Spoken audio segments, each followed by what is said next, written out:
You should tell the people who we are and what our new show is. I'm Robert Smith, and this is Jacob Goldstein, and we used to host a show called Planet Money. And now we're back making this new podcast about the best ideas and people and businesses in history. And some of the worst people, horrible ideas, and destructive companies in the history of business. We struggled to come up with a name, decided to call it Business History. You know why? Why? Because it's a show about the history of business. Available everywhere you get your podcasts.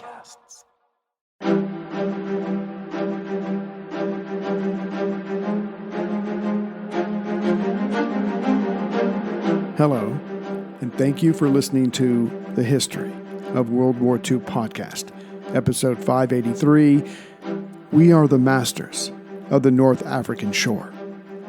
Last time, with C&C Alexander putting Monty in his place and various German units being pushed back from vital heights, the last act of the North African campaign was about to come to a close.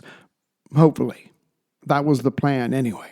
Not that C&C Alexander seriously considered letting Monty have his way, but it occurred to him that with the Americans pushing in the north and the French 19th Corps pushing in the southwest, but still above Monty, this presented an opportunity to strike in between these two through Massacalt directly at Tunis. Thus Monty was ordered to give up 2 divisions and a brigade. And as for the Americans, since they were in a position to threaten and hopefully take Bizerte, the Axis forces there would be less likely to shift units south to help defend Tunis. As for Monty's 8th Army, it was still expected to break through Avidaville and help 1st Army with the Axis forces at Tunis before they could fall back to the Cap Bon Peninsula to continue to resist. This was all shaping up quite nicely. And as covered, Alexander had dozens of dummy tanks set up near the French 19th Corps in the Pont du Fa area, south of the coming attack point. His hope was that between these tanks and the British 1st Armored Division nearby, von Arnim would shift his forces accordingly. But the German commander knew this was a feint. It would be the French 19th Corps that kicked things off with an attack on May 4th. General Colt told his men to make as much sound and fury as they could. Hopefully, German eyes would go there. And the next day, on May 5th, the British troops retook Jebel Bau Akaz, just east of Medjez. On the left or northern side of the coming hole, Alexander wanted ripped into the Axis line, which of course then bled into the main attack, which would commence with fire from the sky. Again, the Germans knew what was coming, they knew where, and they could guess when. But it made little difference. A tidal wave does not care about one's foreknowledge. As the sun set on May 5th, intense Allied night bombing began. Many of the bombs landed in the path that the men and vehicles of 9th Corps were about to take. At 3 a.m., the 4th British and 4th Indian moved out, just behind a rolling artillery of hundreds of guns. As for the 4th British Division, they were the beneficiaries of 16,600 shells landing before them in just the first 2 hours alone. So, it will come as little surprise that the 115th Panzer Grenadier Regiment, a tough group of men who were expecting the bombs and shells to appear before the enemy did themselves, could not still fully appreciate the reality. The 115th Grenadier was practically wiped out before seeing the first enemy infantrymen. With such a solid start, the tanks of the 2 armored divisions started up their journey at 7:30 a.m., May 6th. Going slow at first, they were passing through the gaps in the enemy minefields by 10:30 a.m. General Horrocks would write of this moment, "By midday, we were through the crust, and the tanks were grinding their way forward down the valley towards Tunis. It was a most inspiring sight to see. These 2 well-trained and experienced armored divisions being used for the role for which armored divisions were specifically designed, to exploit a breakthrough deep into the enemy's heart. They worked like efficient machines, aircraft, guns, tanks, infantry, and vehicles, each fitting into the jigsaw of battle in its proper place. By the afternoon of May 6th, the British tanks had gone far enough to be engaged by the 15th Panzer Division proper. About 7 miles west of Tunis is the city of St. Cyprian, and 4 miles further west is the town Massacalt, where the 15th Panzer was currently stationed after being pushed back during the initial clash with the British tanks. But now, German resistance grew in intensity. The British armored divisional commanders wanted to bring up infantry support before advancing any further. Now, this went against what the CNC wanted, but the British had been at this moment too many times to not respect the enemy. The tanks were ordered to stop. The infantry began to be rushed up in lorries or trucks. When darkness came, the town of Massacalt had Germans to its east, British troops to its west, but the latter was much closer to the city. Von Arnim was shocked by the enemy stopping for the night. He would not have done that, but this gave him no cheer. What was going to happen had only been delayed. The British were right to respect what the Germans could do, even in this situation. They respected how desperate von Arnim was and what he might order. After all, no one wanted to die during the last fight of North Africa. But what the British tank crews and the approaching infantrymen did not realize was that von Arnim was no longer in command of his troops. The intense bombing the night before had severed the German lines of communication. Von Arnim could no longer reach the front, but he could reach Rome. Thus he signaled there that evening, the bulk of 15th Panzer Division must be deemed destroyed. There could be no doubt that on 7 May, the road to Tunis will be open to the enemy, and the fall of the city of Bizerte is only a question of time. One of the last messages von Arnim sent to his troops in Tunisia was that, should Tunis be taken, all Axis forces to the south of the Allied corridor, wherever that was, would fall under the command of the Italian General Messa, while to the north of it, General von Verst would now be its commander. As for all the Axis air power, well, as this battle was seen as a last desperate measure by Berlin and Rome, all those aircraft, about 400, were already sent to Sicily. Of course, as covered, those parked planes also became tempting targets. Hey everyone, Ray here. Let me make your life a little easier and introduce to you your next binge-worthy podcast. In the fall of 1620, a battered merchant ship called the Mayflower set sail across the Atlantic.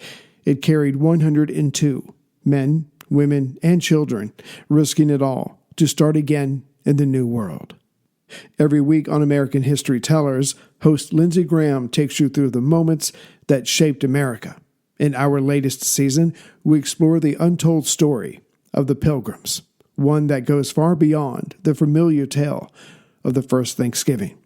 After landing at Cape Cod, the Pilgrims forged an unlikely alliance with the Wampanoag people.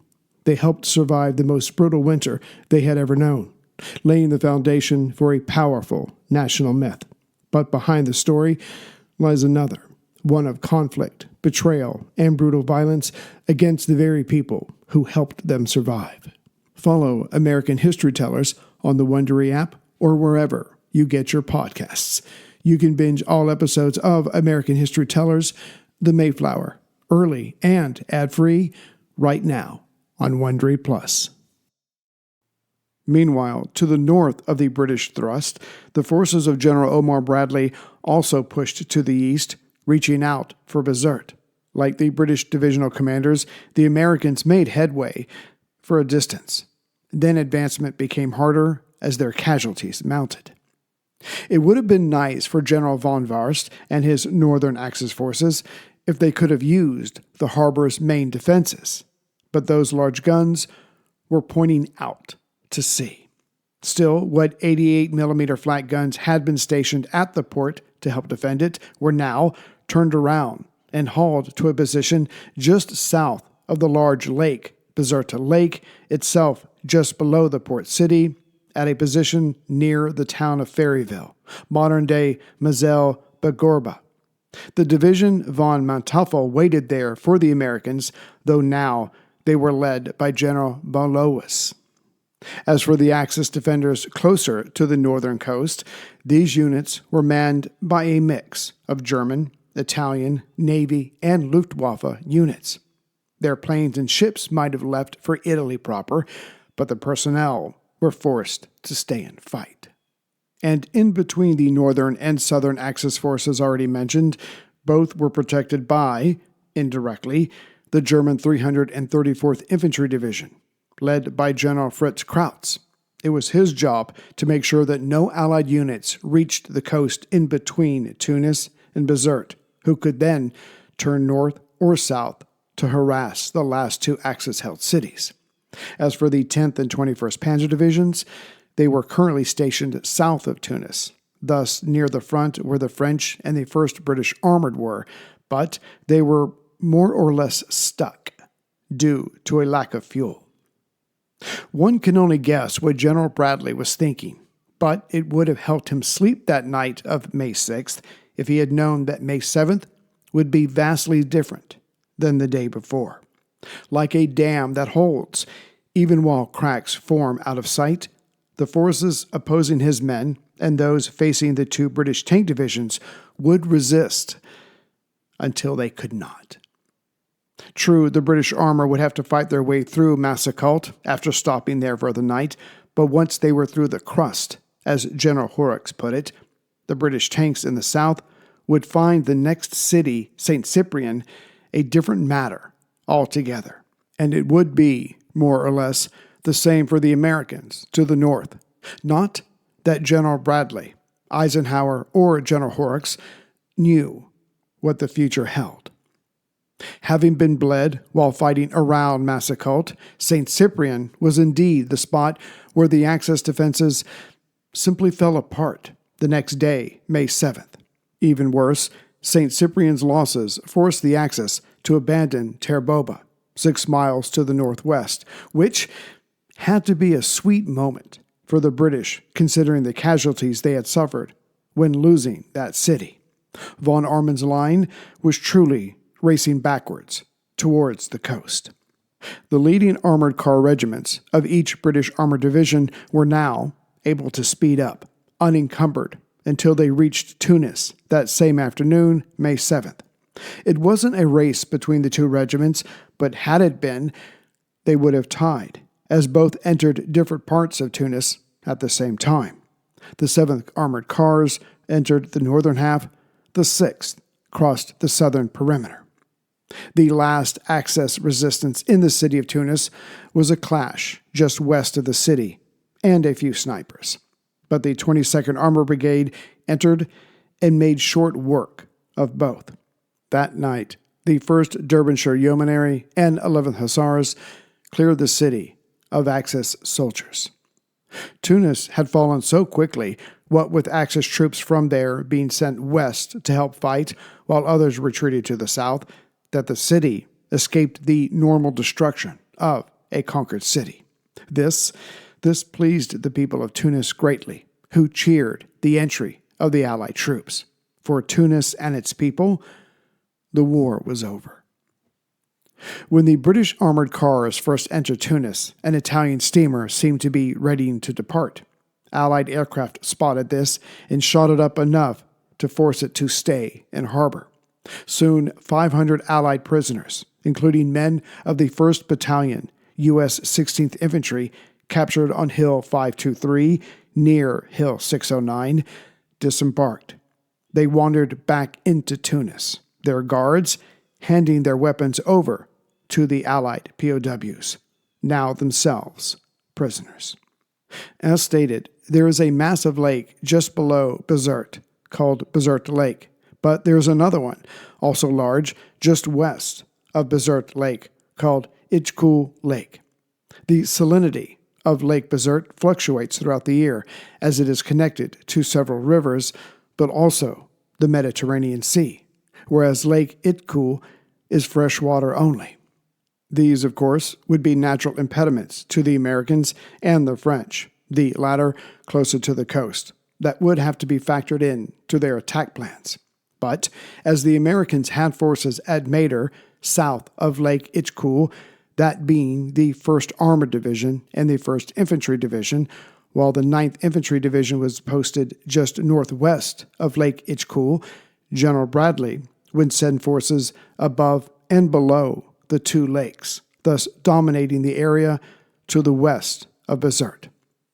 On May 6th, the 1st Armored and 9th Infantry headed out. For the 9th, it was a relatively straight shot east, though hilly, and they had French forces on their left along the coast. But for the 1st Armored, they would drive east under Lake Ichkul, which put them on a path to German-held Ferryville. Supporting this attack of the 1st Armored, Combat Command A, led by Colonel Lambert, south of the 1st Armored, was also driving at Ferryville, but from the south. Like with the British, the question of Bizerte would not be answered on that first day, May 6th. Combat Command A seized a few hills just southwest of Ferryville before the sun rose that day. But when their presence was discovered as daylight came, Axis forces, tank-supported, moved in and pushed Combat Command A out of there. The Americans would return to the hills that night of May 6th as their ammunition, food, water, and fuel lasted longer than the enemy's. The hills once again became, and would stay, Allied held. With this local victory, Allied shells were about to rain down on Ferryville. Thus, it also fell to the Americans later that day, though there were still casualties. Combat Command A now prepared to keep moving east to swing under and around Lake Bizerte should the enemy try to escape that way. But first, they had to wait for Combat Command B to complete its objective, neutralizing through capture or destruction other Axis forces south of Ferryville. Should Combat Command A move out before this, they might be attacked in their flank or their rear.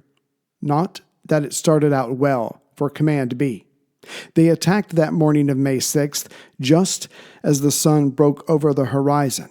Thus the sun was in their eyes, hiding the German forces right in front of them.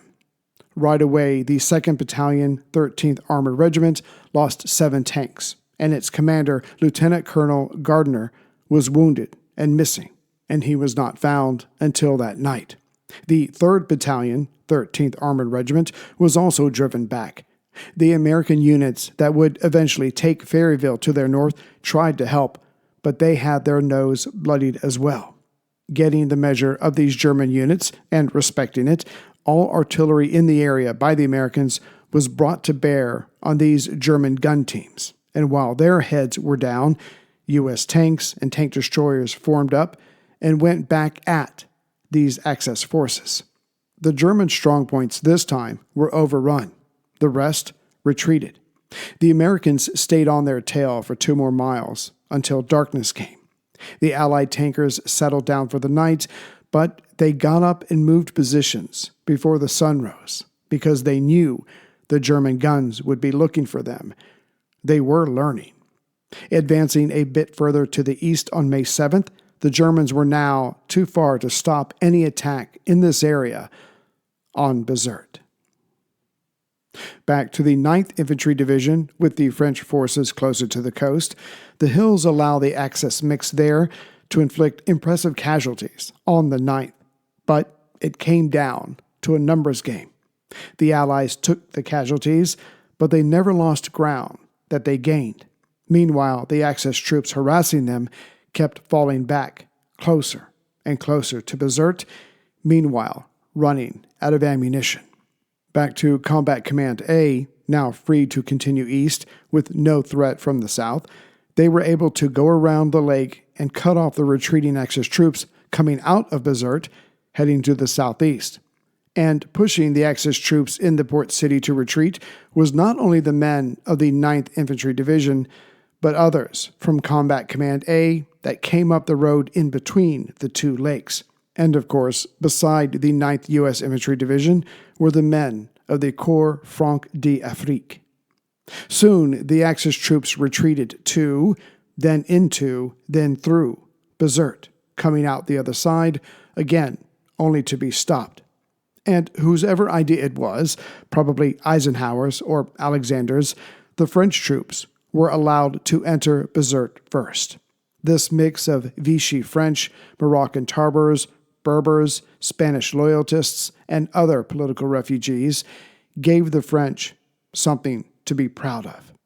Rarely does history allow things to be nice and tidy, but the French entered Bizerte at roughly the same time as the British armored cars entered Tunis.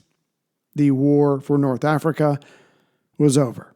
The great struggle had turned a page in the war and not in favor of Rome and Berlin. Next time, we'll see the Axis commanders surrender while General Bradley, much more than General Horrocks, had to deal with Germany's scorched earth policy in Bizerte. And on May 13th, General Alexander signaled to Prime Minister Churchill, "Sir, it is my duty to report that the Tunisian campaign is over. All enemy resistance has ceased. We are masters of the North African shore."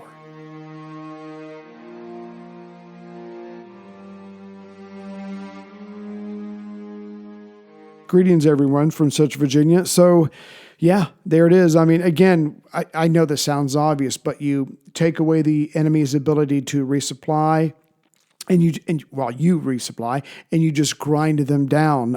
Certainly, you want maneuvers that will kind of end the fighting, as opposed to a heroic last stand by the enemy. But that's how you do it. That's how you win wars. You take away from them what they need, while you get yours, and you just hammer them. So there it is. So again, just imagine for a second, because to me this is amazing, everything that the British and the other allies have been through, and they suddenly have this victory. Yes, there's a long way to go. There's the Pacific as well that we'll be getting back to soon. But just imagine going, I can see light at the end of the tunnel. So I just think it's amazing. And then on this next episode, when I talk about the capture of the commanders and kind of put a nice little bow on it before we jump to Sicily, I'll try to give that some perspective. But I mean, how could they not go, this has been a long time coming, and all the deaths and missing people and sunken ships and shot down airplanes and destroyed tanks and blown up trucks with men inside. I mean, this is a hard fought victory, right? So we'll try to cover some of that next time. Anyways, so I don't have any new members, but I would like to thank Scott Chase for making a donation. He has donated before, and his message was very humble. Scott, don't worry about it. Anything that you can do is greatly appreciated. I'm just glad that you're listening. So thank you very much for the donation. I had a drink in your name, but seriously, it is greatly appreciated. And I will see you as soon as I can with the next episode. And then we will join Patton, Monty, and their internal struggle to see who can be the hero of Sicily.